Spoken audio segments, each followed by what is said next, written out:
the county had developed an annual procurement plan which did not factor in a renovation and procurement of new office furniture for the deputy governor.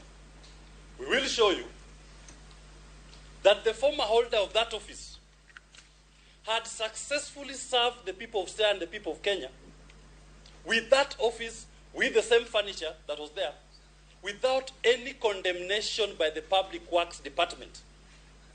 He walked into a functional office, but the first thing he did was to bully, intimidate for new furniture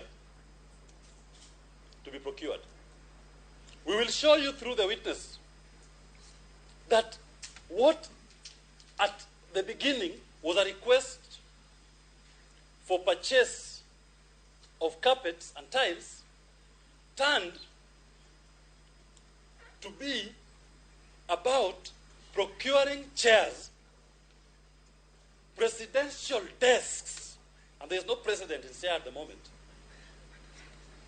to the tune of up to 1.12 million Kenya shillings, one single chair.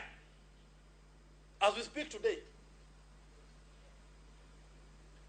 in disregard of the procurement plan, which didn't provide for it, the deputy governor caused the county to procure for his own personal use a single chair worth 1.12 million.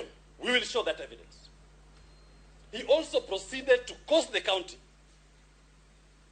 to procure a presidential table for his own personal benefit.